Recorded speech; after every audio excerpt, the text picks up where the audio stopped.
आज हम सीखेंगे संज्ञा किसे कहते हैं।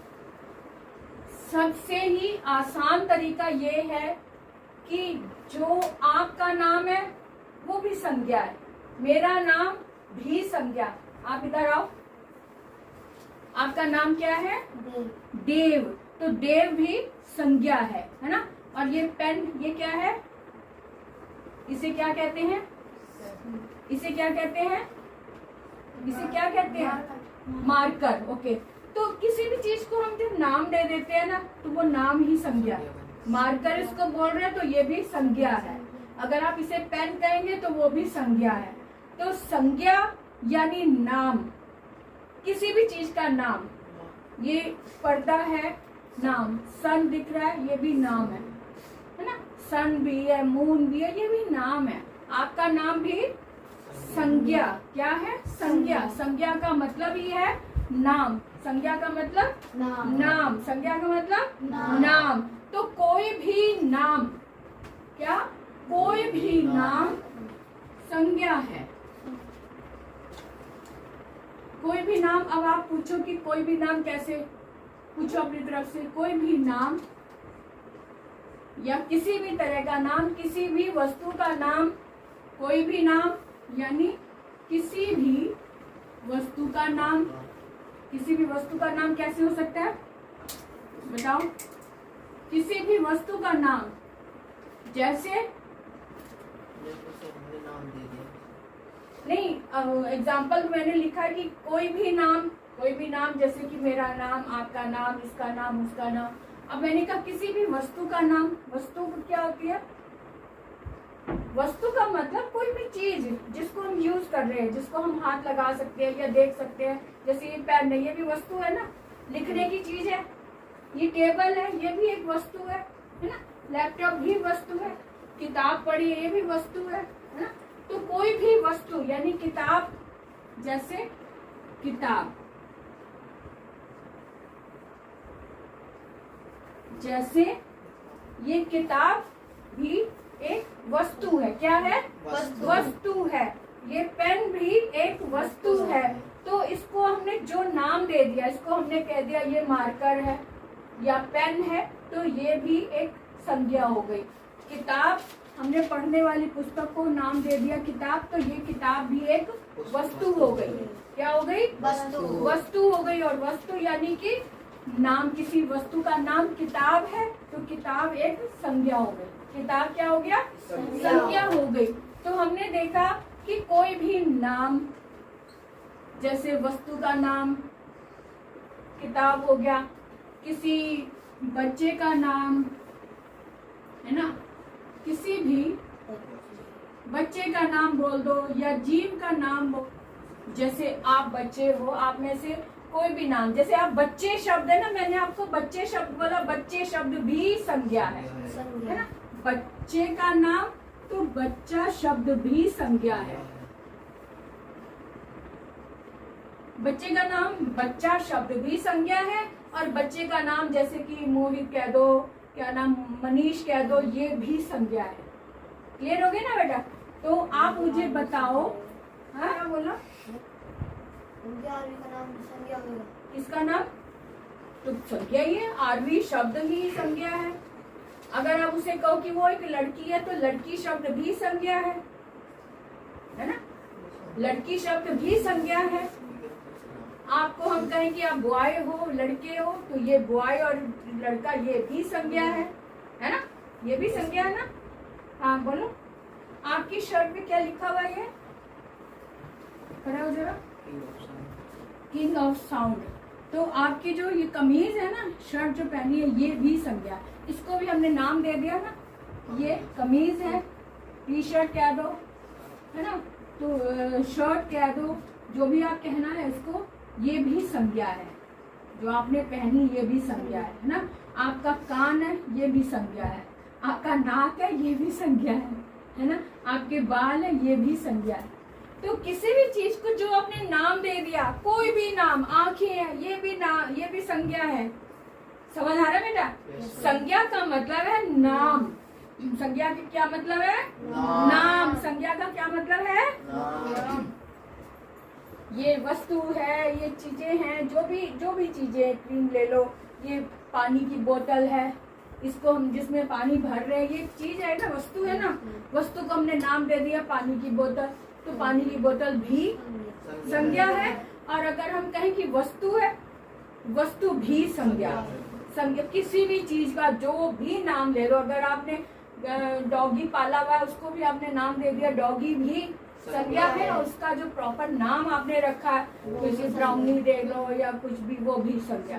अब मैं आपसे पूछूंगी तो क्या कहते हो आप? नोटबुक कहते हो। तो नोटबुक क्या है? संज्ञा क्यों है? क्योंकि इसका नाम है। ये तो आपने बताया ना कि इसका नाम नोटबुक है, इसको नोटबुक बोलते हैं। इसको हमने अपनी पहचान के लिए नाम दे दिया ना, नोटबुक, तो आपने कह दिया कि ये नोटबुक है। तो नोटबुक भी एक संज्ञा है। क्या है? संज्ञा है। हाँ, पेन खाते नहीं है, पेन से लिखते हैं, है ना, तो पेन क्या है? संज्ञा है। संज्ञा की परिभाषा बताओ। पूछा था कि संज्ञा क्या है, तो वो नाम है। लेकिन अगर आप लिखोगे, एग्जाम में लिखोगे संज्ञा की परिभाषा, किसी का नाम हो सकता है, किसी जीव का नाम हो सकता है, किसी शहर का नाम भी हो सकता है, स्थान का नाम भी हो सकता है। तो इन चीजों को सबको उसमें परिभाषा में ले लो।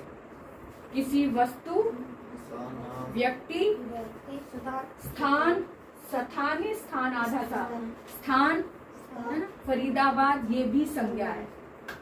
क्लियर है ना बेटे? तो इसकी परिभाषा हम कैसे लिखेंगे? किसी भी वस्तु का नाम, व्यक्ति का नाम, व्यक्ति में बच्चे, ये व्यक्ति आ गए ना, किसी वस्तु का नाम, किसी व्यक्ति का नाम, किसी स्थान का नाम, किसी जगह का नाम, ग्रह का नाम, तो ये सारी चीजें, इन सबके नाम को संज्ञा बोलते हैं। इन सबके नाम को संज्ञा बोलते हैं। जरा अपने अपनी कॉपी में सब अपने अपने तरीके से रटा हुआ मत लिखना, जो आज समझा है वो लिखो, परिभाषा लिखो जरा। किसी वस्तु, व्यक्ति, स्थान के नाम को संज्ञा कहते हैं, जैसे कलम, देव, स्कूल आदि। ये पैराग्राफ है। जैसे हम सीखेंगे, आज मैंने एक पैराग्राफ लिखा है यहाँ पर।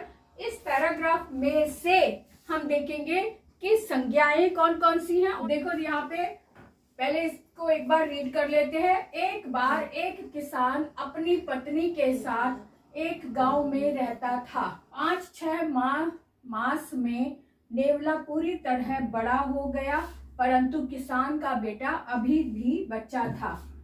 तो ये भी संज्ञाएं हैं। संज्ञा यानी कि जो नाम है, चाहे वो प्रॉपर नाम, प्रॉपर किसे कहते हैं? जो व्यक्तिवाचक, जैसे आपका नाम मनीष, देव है, तो देव ये व्यक्तिवाचक, आपका नाम मनीष है ना, आपका नाम भी मनीष है। तो ये जो मनीष और देव है, ये व्यक्तिवाचक, यानी आपकी पहचान। अगर मैं देव आवाज लगाऊंगी तो तीनों में से आप उठ कर आओगे, क्योंकि देव आपकी पहचान है ना। फिर उसके बाद अगर मैं आप तीनों को आवाज लगाऊंगी, बच्चों इधर आ जाओ, एक कॉमन वे में जब मैं बुलाऊंगी तो बच्चे बोलूंगी, तो बच्चों ये भी एक नाम है। बच्चों बोलूंगी तो आप तीनों आओगे, क्योंकि मैंने किसी का प्रॉपर नाम नहीं बुलाया, बच्चों बोला है, तो बच्चों का मतलब ही है कि बच्चे शब्द भी एक नाम है, क्योंकि मैंने बच्चे बुलाया तो आप लोग आए, है ना। तो बच्चे शब्द कॉमन वे में आते हैं। इसको हम हिंदी ग्रामर में इसको बोलते हैं जातिवाचक संज्ञा। जातिवाचक संज्ञा। जातिवाचक। हाँ, जैसे बच्चे, सभी बच्चे हैं, सभी बच्चे हैं, इन बच्चों को हम बच्चे बोल रहे हैं, तो संज्ञा तो है लेकिन जातिवाचक है। और अगर हम कहें देव, आप कौन सी कक्षा में पढ़ते हो, तो आप अपने बारे में बताओगे देव, है ना। तो देव शब्द जो है ये सिर्फ आपकी पहचान है, इसलिए ये व्यक्तिवाचक संज्ञा। देव जो व्यक्तिगत पहचान करवाए वो व्यक्तिवाचक संज्ञा, और जो कॉमन वे में, जनरल वे में, सामान्य तरीके से एक कैटेगरी को, एक वर्ग को संकेत करे वर्ग की ओर, तो वो जातिवाचक, है ना। अब जैसे गौए हैं, एक गौ थोड़ी, जितनी भी काली और सफेद जितनी भी गौएं हैं, भूरी गौएं, वो सब की सब एक कैटेगरी में आ गई, एक वर्ग में आ गई। तो गौएं, सारी की सारी गौएं जातिवाचक हो गई। और जो हमने पाली हुई है उसको हमने एक विशेष नाम दे दिया, उसको आपने नाम ही दे दिया भूरी। भूरी को खाना खिलाना है, भूरी को भूसा डालना है, भूरी को, तो भूरी शब्द जो है ये व्यक्तिवाचक हो गया, है ना। गौवें, सारी गौवें, ये जातिवाचक हो गया। तो ये चीजें होती हैं समझने के लिए। यहाँ पर जैसे ये किसान है, किसान जितने भी होंगे वो सब किसान एक वर्ग में आ गए। तो ये संज्ञा तो है, लेकिन कौन सी संज्ञा, कौन सी संज्ञा, जातिवाचक संज्ञा, बिल्कुल सही, ये जातिवाचक संज्ञा। अपनी पत्नी, पत्नी शब्द भी संज्ञा है लेकिन जातिवाचक संज्ञा। गांव, गांव कोई भी हो सकता है, जिसका प्रॉपर नाम लेकर हम बोलेंगे वो व्यक्तिवाचक संज्ञा होगी। लेकिन यहाँ गांव, गांव तो जितने भी गांव है सबको हम गांव ही बोलेंगे, विलेज ही बोलेंगे। तो गांव जो है संज्ञा तो है लेकिन जातिवाचक संज्ञा है ना। तो ये इसको हम लिख लेते हैं जातिवाचक,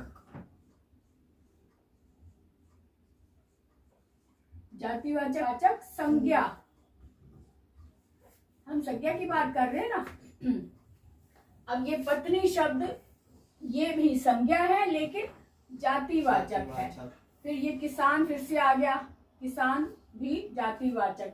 अब ये बच्चे आ गया, बच्चे शब्द अभी बताया ना, आप तीनों ही बच्चे हो, कोई एक जनरल वे में तीनों ही बच्चे हो, तो इसलिए बच्चे क्या हुआ, जातिवाचक। ये भी जातिवाचक शब्द हो गया, जातिवाचक संज्ञा हो गई। अब भावी साथी, साथी शब्द जो है ये भी संज्ञा है लेकिन जातिवाचक संज्ञा है ना। ऐसे ही नेवला, नेवला शब्द भी, जितने भी नेवले हैं वो सभी एक कैटेगरी में आ गए, एक वर्ग में आ गए। तो नेवला शब्द भी संज्ञा है लेकिन जातिवाचक ना। बच्चे, फिर से बच्चे शब्द आ गया, ये भी संज्ञा है लेकिन जातिवाचक है ना। 5-6 माह में नेवला, फिर से नेवला संज्ञा है लेकिन जातिवाचक है। पूरी तरह बड़ा हो गया, परंतु किसान, किसान फिर से संज्ञा है लेकिन जातिवाचक संज्ञा। अब ये बेटा, बेटा शब्द भी संज्ञा है लेकिन जातिवाचक संज्ञा है ना। जितने भी बेटे, आप भी बेटे हो, तो जितने भी बेटे हैं वो सब एक वर्ग में आ गए। तो जो एक वर्ग में आ जाते हैं, जिनको एक वर्ग दे दिया जाता है, वो जातिवाचक हो गया। चाहे वो गौवे ले लो, चाहे वो कुत्ते ले लो, चाहे वो बच्चे ले लो, चाहे वो पत्नी ले लो, चाहे वो बहुए ले लो, चाहे बच्चे ले लो, चाहे शिशु ले लो। जो एक कैटेगरी में एक एक नाम दे दिया, जितने बच्चे उनको एक नाम दे दिया बच्चे। जो बहुत छोटे बच्चे हैं, जो बिल्कुल दूध पीने वाले बच्चे हैं, जो गोदी वाले बच्चे, उनको हम शिशु बोलते हैं ना। तो जितने भी बहुत छोटे बच्चे जो अपने आप बिल्कुल चल फिर नहीं सकते, वो शिशु हो गए, शिशु के उसमें डाल दिए। जो स्कूल में पढ़ने वाले वो विद्यार्थी हो गए, तो विद्यार्थी भी जातिवाचक संज्ञा हो गया है ना। तो बेटा भी संज्ञा है लेकिन जातिवाचक संज्ञा। अब ये बच्चा फिर से आ गया, यहाँ पर भी ये भी संज्ञा है लेकिन जातिवाचक। ये बात क्लियर हो गई बेटा? यस। आज हमें क्या क्या पता चला और व्यक्तिवाचक संज्ञा में कौन से शब्द आ रहे हैं, ठीक है। संज्ञा सिंपल संज्ञा है, हाँ, तो बच्चा संज्ञा है ना, काफी है ना। अब ये देखें कि ये भी संज्ञा है, मोहित, मोहित भी संज्ञा है, बबली भी संज्ञा है, ठीक है। अब हमने देखा कि ये भी संज्ञा है, ये भी संज्ञा है, लेकिन इन शब्दों में और इन शब्दों में क्या अंतर है, इन वाले संज्ञाओं में और इन वाली संज्ञाओं में क्या अंतर है। ये भी संज्ञा है लेकिन ये भी संज्ञा, इन शब्दों में कुछ अंतर लग रहा है आपको? है? हाँ, आप बताओ। ऊपर वाली जातिवाचक संज्ञा, नीचे वाली ये वाले शब्द जो है वो जातिवाचक में आते हैं और ये वाले संज्ञा व्यक्तिवाचक है ना। या क्योंकि ये आपकी खास पहचान वाले शब्द हैं। अगर मैं मोहित बुलाऊंगी तो वही बच्चा उठ कर आएगा जिसका नाम मोहित है। अगर मैं देव बुलाऊंगी तो देव वही आएगा जो जिसका नाम देव है ना, क्योंकि ये व्यक्तिगत पहचान वाले शब्द हैं। लेकिन ये कॉमन नेम है, ये जनरल वे में एक कैटेगरी दे दी है बच्चा। अब बच्चे बुलाऊंगे तो जितने बच्चे हैं वो सभी ऐसे देखेंगे कि इसको बुला रहे हैं, है ना। तो बच्चा ये जातिवाचक, शिशु ये भी जातिवाचक, पुरुष कोई भी पुरुष हो, सारे पुरुष पुरुष है, महिला कोई भी महिला, सारी महिलाएं महिला है, तो ये एक विशेष वर्ग, एक वर्ग को एक नाम दे दिया गया। जितनी भी महिलाएं स्त्रियां खड़ी हैं उनको हमने एक महिला वर्ग नाम दे दिया, जितने भी आदमी खड़े हैं उनको हमने नाम दे दिया ये पुरुष है। तो एक वर्ग को हमने नाम दे दिया ना, तो वर्ग को जो नाम दिया वो भी संज्ञा है, लेकिन कौन सी संज्ञा? जातिवाचक। इसको हम कहेंगे क्या? जातिवाचक संज्ञा, है ना। और ये वाली, इस वाली संज्ञा को क्या कहेंगे? मोहित, देव, मनीष, अरुणा, बबलू, ये वाली कौन सी संज्ञा है? व्यक्तिवाचक संज्ञा। इसी पता चला, व्यक्ति विशेष की पहचान कराने वाला शब्द व्यक्तिवाचक संज्ञा, और किसी वर्ग की पहचान करवाने वाला शब्द जातिवाचक संज्ञा। ठीक है बेटा, आपको समझ आ रहा है कि हमारे सोसाइटी में बहुत सारे डॉग हैं, तो डॉग या कुत्ते शब्द ये किस में आता है? इसको हम जातिवाचक में रखेंगे कि व्यक्तिवाचक में? जातिवाचक में। क्यों रखेंगे? मैम आपने डॉग्स बोला है। हाँ डॉग बोला, फिर मैंने कहा जातिवाचक में क्यों बोलेंगे? मैम क्योंकि आपने उनका प्रॉपर नाम नहीं लिया। हाँ बिल्कुल सही, एक वर्ग का नाम दे दिया, क्योंकि कुत्ते तो सारे कुत्ते ही हैं, जितने भी कुत्ते हैं, चाहे छोटा बड़ा, कोई काला पीला जो भी है, सारे सब कुत्ते एक वर्ग में आ गए, है ना। प्रॉपर नाम तो उसको लेंगे जिसका अगर हमने पाला हुआ उसका नाम है। अगर हमने कहीं कि उस नाम का जो पपी है उसको ले आओ, तब वो व्यक्तिवाचक होगा। अगर हम कहीं जितने भी पप हैं वो सबको, वो सारे पप भौंक रहे हैं, तो ठीक है ना। जनरल वे में जिसका नाम एक कैटेगरी में आ जाता है, सबको एक ही नाम से पुकारा जा रहा है, वो तो हो गए जातिवाचक। और किसी एक विशेष को हम बोल रहे हैं, नाम ले रहे हैं, तो वो व्यक्तिवाचक। ठीक है, अब एकदम से अच्छे से समझ आ गया ना? क्लियर हो गया? Very good. अच्छा, अब आप मुझे, मौसी शब्द है ये जातिवाचक, क्योंकि मौसी 3-4 भी हो सकती हैं, जितनी भी मौसी सबको मौसी ही बोलोगे, है ना। लेकिन एक मौसी का नाम अनीता नाम है, ये अनीता एक ही होगी, अनीता। अनीता नाम ये व्यक्तिवाचक है, और मौसी शब्द ये जातिवाचक है ना। सही है ना? अब समझ में आ गया बेटा? ओके ठीक है, बैठ जाओ। आज के लिए काफी है इतना। अच्छे से समझ आ गया ना? कोई क्वेश्चन मन में आ रहा है तो पूछ लो अभी भी। अभी तो हमने 2 भेद देखे, जाने संज्ञा के, जातिवाचक और व्यक्तिवाचक, है ना। तो सर्वनाम को आज हमने नहीं लिया है, सर्वनाम को भी लेंगे लेकिन नेक्स्ट क्लास में। ठीक है, चलो आज के लिए इतना काफी है।